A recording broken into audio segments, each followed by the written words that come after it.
Oi, gente! Hoje nós vamos falar sobre formas especiais de pagamento. Primeiro, amores, vocês sabem que toda obrigação, ela nasce com o intuito de ser adimplida, não é? A gente tem um credor, o acipens, tem um devedor, que é o solvens, e existe uma prestação, que é o objeto da obrigação. Então, toda obrigação, ela nasce, para ser extinta com um pagamento, um pagamento que seja regular. Só que algumas formas, elas extinguem a obrigação e elas não implicam necessariamente em pagamento. Vamos conhecê-las. Primeiro vamos falar da imputação em pagamento. Primeira coisa, gente, o que é que significa imputar? Imputar significa assacar, significa atribuir a. Então, quando você fala imputar o pagamento, você vai atribuir o pagamento. Onde é que está a imputação em pagamento? Está no artigo 352 do Código Civil. Então, o que é que acontece? Como é que se realiza a imputação em pagamento para a norma? Se existe um devedor e um credor, e entre eles várias relações que demandam obrigações vencidas, líquidas, ele pode, o devedor, colocar aonde vai ser registrado o pagamento. Vou dar um exemplo. Se João deve ao banco no cheque especial, no cartão de crédito e no empréstimo pessoal, esse banco X e João tem uma relação, tem um credor e um devedor. E entre João e o banco, três prestações a serem adimplidas. Uma com diz respeito ao empréstimo, outra diz respeito ao cartão de crédito e outra diz respeito a... que foi que eu falei? Empréstimo, cartão de crédito, falei outra que eu não... e o empréstimo, cartão de crédito e cheque especial. Então, repare, quando o João disponibiliza uma quantia para o banco, ele vai dizer aonde quer que seja imputado o pagamento. Então, quais são os requisitos para a imputação do pagamento? Existência de dívidas, igualdade de sujeitos, ou seja, é o banco e João. Liquidez e vencimento da dívida da mesma natureza. Olha que nesse exemplo eu falei do dinheiro, João não poderia ser imputação em pagamento se João devesse um carro ao banco, dinheiro ao banco, não. Todos têm que ser da mesma natureza. Então, é dinheiro para todas as formas de implemento de João. É uma obrigação pecúnia numerata. A ordem preferencial do artigo 353 nos diz que na imputação em pagamento, primeiro todas as dívidas já têm que estar líquidas e vencidas, tá certo? Agora, se todas as dívidas forem líquidas, ou seja, o que são dívidas líquidas? Aquela que você já tem a aferição do valor. Então você sabe que ele deve R$1.000 no cartão de crédito, R$2.000 no cheque especial e R$2.000, vamos botar dois valores iguais, R$2.000 do empréstimo. Quando você tem essas dívidas, há uma ordem para que o devedor não saia prejudicado no momento da imputação do pagamento. Primeiro considera-se as dívidas mais antigas, depois as dívidas mais onerosas, ou seja, nem sempre a dívida mais antiga é a dívida mais onerosa. A depender dos juros, você pode ter uma dívida mais antiga e menos onerosa, ok? Então, na imputação de pagamento, realiza-se dessa forma que eu acabei de explicar. Agora vamos ver dação em pagamento. A dação em pagamento está no artigo 356 do Código Civil. E também é uma forma de extinção da obrigação, vamos dizer, atípica. Por quê?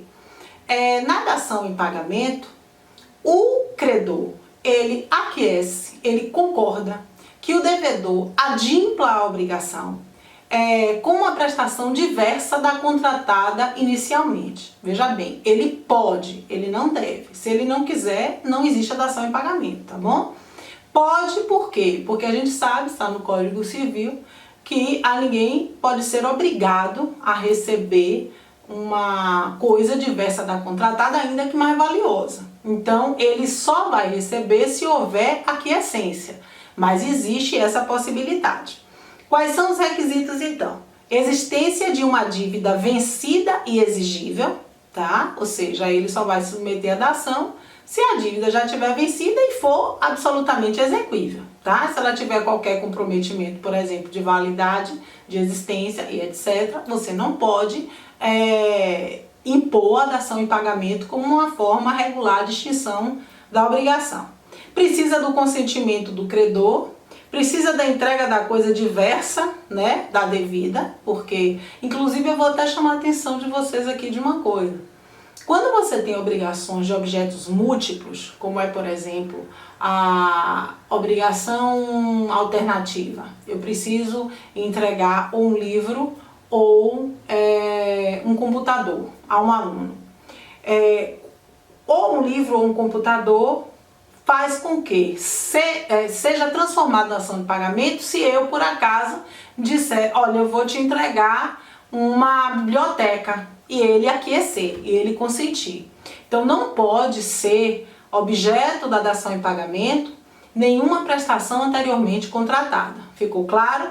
O ânimo solvente é o elemento anímico da dação em pagamento, ou seja, a intenção tem que ser de extinguir a obrigação, né? Ter a obrigação como paga. Então o credor, ele admite um objeto diverso do contratado e essa obrigação se realiza como adimplida, ok? Bom, vamos falar da novação, a novatio obligante. Veja bem, no artigo 360 do Código Civil, nos traz essa forma de extinção da obrigação, que é a novação. Novação significa o seguinte, gente, deixa eu explicar primeiro, sem ir aos termos legais. Na novação, o que acontece? Uma nova obrigação é extinta e nasce uma outra no lugar. Então é uma nova obrigação que nasce substituindo a obrigação anterior. Por exemplo, é muito comum, às vezes, a pessoa ter... Eu vou dar sempre exemplos com o banco, porque fica fácil a visualização e o entendimento, né? Melhor falando. Mas, por exemplo, uma pessoa deve ao banco cheque especial, empréstimo, cartão de crédito. Então o banco convida a pessoa e faz o seguinte, olha, vamos fazer o seguinte, vamos extinguir essas 3 obrigações e vamos fazer nascer uma nova obrigação englobando essas 3 e vamos dar por extintas as outras 3. Isso nada mais é do que uma novação. Então se extingue a obrigação anterior e nasce uma substituindo. Então quais são os requisitos? Existência de uma obrigação anterior, criação de uma nova obrigação substituindo a anterior e o animus novandi é o que? O elemento anímico disso, tá bom? Porque você vai ter de fato, uma intenção de extinguir a obrigação e nascer outra, tá certo? Você tem a novação objetiva, que está no artigo 360 do Código Civil. As partes convencionam que uma nova obrigação substitui a anterior. Foi exatamente o exemplo que eu dei. Mas a gente tem também a novação subjetiva passiva, quando existe a substituição do devedor. Pode ser por expromissão ou pode ser por delegação. Como é que acontece por expromissão? Na expromissão, existe uma nova obrigação da qual o devedor anterior é expulso, independente da sua aquiescência, através de um acordo entre o credor e um terceiro. Então existe uma relação de obrigação e o devedor original ele é expulso e fazendo um acordo entre o credor e um terceiro, essa relação ela é substituída, tá? Ele é expulso. Existe a expromissão. Mas a gente também tem a novação por delegação. O devedor participa do ato novatório, indicando uma nova pessoa que assumirá o débito, com o consentimento do credor. Veja que na expromissão há uma expulsão do devedor originário.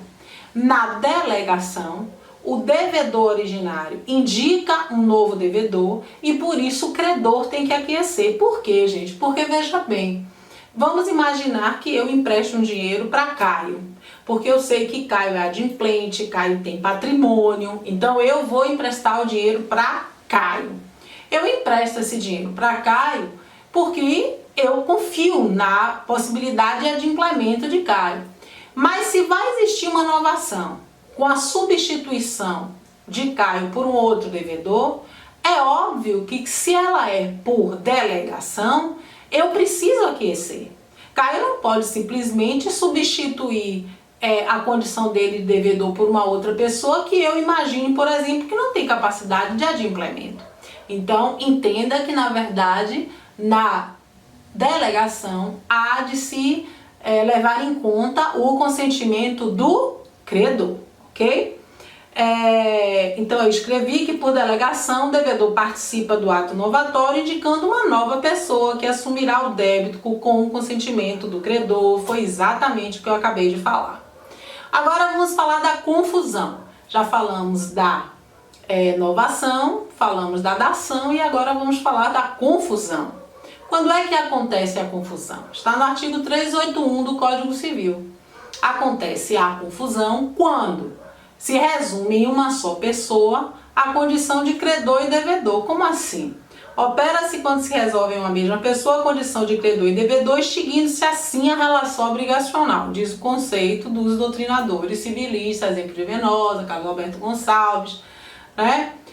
O que é que acontece? Acontece o seguinte, vou dar um exemplo para ficar mais fácil e depois a gente volta aqui para falar das espécies. Qual é o exemplo? Como é que na mesma pessoa pode se resolver a condição de credor e de devedora? Vamos imaginar que João pede o dinheiro emprestado para o pai dele. E o pai dele empresta a João 10 mil reais. Logo depois, o pai de João morre. E João é o único herdeiro do pai. Ou seja, João, que era devedor do pai, agora ele não tem a quem pagar, porque a mãe de João era falecida, o pai de João só tinha João como filho, não tem outro herdeiro, então João não vai poder pagar a ele mesmo, já que tudo que era do pai vai ficar para ele. Se operou uma confusão total, é uma espécie de confusão. Agora, suponhamos que João tenha uma irmã.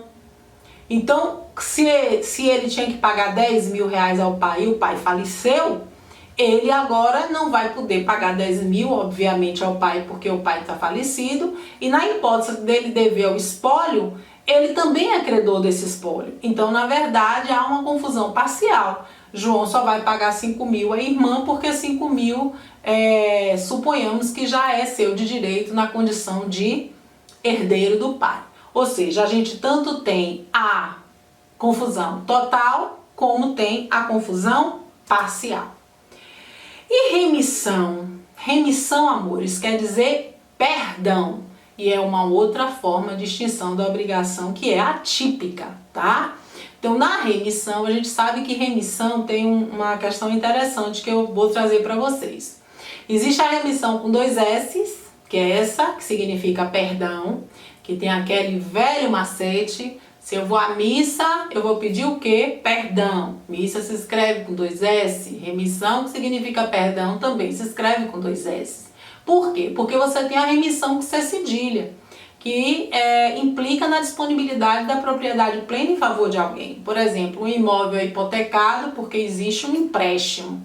Mas a partir do momento que a pessoa paga o empréstimo, vai operar a remissão daquele imóvel a favor dela. Então, não confundam remissão com SS com remissão com C cedilha, tá? Totalmente diferente.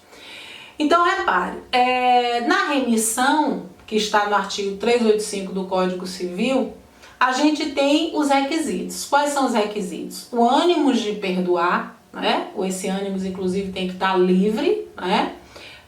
Aceitação do perdão, a pessoa precisa aceitar o beneficiado, não implicar em prejuízo de terceiro, muito importante isso. Vocês lembram que, por exemplo, na fraude contra credor, se houver uma remissão, o credor pode inclusive pedir anulação através da ação pauliana, né? Ou seja, você não pode perdoar uma dívida, diminuir seu patrimônio a pontos de você se tornar insolvente e deixar de pagar uma outra pessoa. Então a remissão só pode ser operada na medida em que você não prejudica ninguém, assim como a transmissão gratuita de bens, não é? Só pode ser operada se você não for prejudicar ninguém com aquela disponibilidade patrimonial.